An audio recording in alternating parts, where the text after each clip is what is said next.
បងប្អូនឆ្ងល់ទេនៅពេលដែលអ្នកទាំងអស់គ្នាប្រើលេប្រើស្កាឬក៏ខាត់ស្បែកឬក៏ប្រើ collagen ណាមានតែសង្កេតមើលខ្លួនឯងហេតុអីបានជាខ្លួនឯងរៀងអត់ប្លែកទេដោយសារតែបងប្អូនធ្វើអាបញ្ហាប្រចាំថ្ងៃហ្នឹងទម្លាប់គឺ3យ៉ាងដែលអ្នកទាំងអស់គ្នាអត់កែទោះជាអ្នកទាំងអស់គ្នាទៅប្រើលេថ្លៃ collagen ញ៉ាំថ្លៃឬក៏ scrub ស្បែកថែស្បែកទៀតនៅតែអត់ទទួលបានលទ្ធផលខ្ញុំប្រាប់មួយចំណុចទាំង3យ៉ាងនេះដែលវារាំងស្ទះពីបញ្ហាដែលធ្វើឲ្យអ្នកហ្នឹងគឺប្រើផលិតផលឬអីហ្នឹងគឺអត់ទទួលបានលទ្ធផលពេញលេញដូចគេទេទី1គឺអ្នកទាំងអស់គ្នាចូលចិត្តញ៉ាំផ្អែមខ្លាំងមានន័យថាពពួកទឹកផ្អែមឬក៏ពពួកដែលយើងទិញនៅតាមផ្សារតាមអីកំប៉ុងឬក៏អាគេច្រកថងឬក៏ច្រកអីកាហ្វេឬក៏អីដែលផ្អែមខ្លាំងហ្នឹងឯងអាហ្នឹងហើយជះឥទ្ធិពលមកលើស្បែករបស់យើងកាលណាយើងញ៉ាំផ្អែមខ្លាំងពេកវាធ្វើឲ្យមានផលប៉ះពាល់ទៅដល់រាងកាយរបស់យើងវាធ្វើឲ្យជាតិស្ករនៅក្នុងសរសៃឈាមរបស់យើងកើនខ្ពស់កាលណាជាតិស្ករហ្នឹងវារៀងកើនខ្ពស់វានឹងជះឥទ្ធិពលធ្វើឲ្យយើងនេះមានបញ្ហាប្រែប្រួលអាំងស៊ូលីនហើយកាលណាប្រែប្រួលអាំងស៊ូលីនរបស់យើងខុសវាប្រឈមមុខនឹងជំងឺទឹកនោមផ្អែមតាកម្រិតជាតិស្ករខ្ពស់ខ្លាំងវាធ្វើឲ្យការជំងឺទឹកនោមផ្អែមយើងអាចទៅជួសជុលមើល A1C បានអាហ្នឹងហើយកាលណាចឹងទៅស្បែកយើងគឺមានអារម្មណ៍ថាស្អាតទេប្រើលេប្រើអីក៏អត់ស្អាតដែរហើយបងប្អូនចំណាំមើលមានសាច់ដោះកន្លែងកកន្លែងឃ្លីអីហ្នឹងបងប្អូនប្រុងប្រយ័ត្នណាអាហ្នឹងការញ៉ាំទឹកផ្អែមវាបំរែបំរួលអាំងស៊ូលីនដែលធ្វើឲ្យជាតិស្ករហ្នឹងឡើងកម្រិតខ្ពស់ទី2អ្នកទាំងអស់គ្នាចូលចិត្តញ៉ាំអាពពួកដែលផ្អាប់ដូចថាពពួក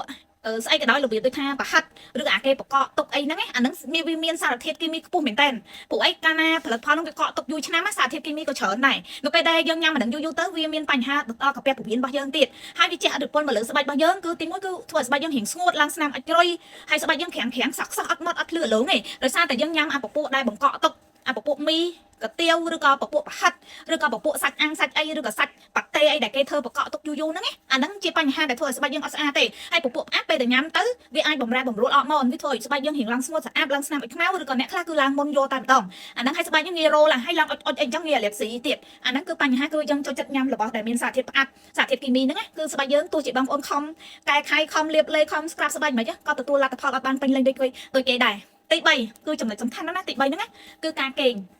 ជួនកាលអ្នកទាំងអស់គ្នាកេងបានតិចម៉ោងមែនទែនហើយកេងអត់បានគ្រប់គ្រាន់អញ្ចឹងកាលណាកេងអត់បានគ្រប់គ្រាន់កេងបានតិចម៉ោងវារងសម្ពាធបញ្ហា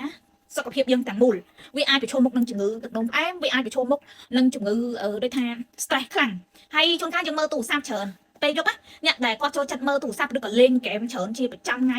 វាអាចធ្វើឲ្យយើងនេះខួរក្បាលរបស់យើងនឹងវាលេងបញ្ជាបានណាវាធ្វើឲ្យយើងនឹងលេងងុយគេងហ្មងអាពន្លឺរៀងខៀវដែលចេញពីទូរស័ព្ទហ្នឹងគឺវាបញ្ជាទៅលើអាំងសាលីនឬក៏អរម៉ូនខួរក្បាលរបស់យើងគឺវាអត់ឲ្យយើងគេងហ្មងហើយលេងយូរទៅជាពិសេសស្អីគាត់លេងយូរទៅមុខគាត់នឹងចាប់ដើមជ្រួញទៅចាស់ជាងមុនហ្នឹងដោយសារតែអាពន្លឺពេលយប់ហ្នឹងវាជះមកលើមុខរបស់យើងហើយយើងមើលរៀងកាត់បន្តិចវាធ្វើឲ្យស្បែកយើងរៀងជ្រួញហ្មងហើយណាមួយវាធ្វើប៉ះពាល់ទៅដល់ភ្នែកយើងទៀតអញ្ចឹងកត្តាទាំង3ហ្នឹងគឺសំខាន់ទាំង3ហើយបើសិនជាយើងឆាប់កេងហើយយើងកេងបានពី7ទៅ8ម៉ោងវានឹងល្អសម្រាប់សុខភាពរបស់យើងហើយវាជួយឲ្យស្បែកយើងភ្លឺថ្លាហើយភ្ញាក់មកយើងអត់ធីងធំអត់អស់កម្លាំងទេហើយស្បែកយើងក៏ស្អាតដែរហើយមួយទៀតយើងត្រូវញ៉ាំទឹកឲ្យបានច្រើនដែរណាអ្នកទាំងអស់គ្នាការញ៉ាំទឹកក៏ល្អសម្រាប់សុខភាពដែរភ្ញាក់ពីកេងមកយើងអាចញ៉ាំទឹក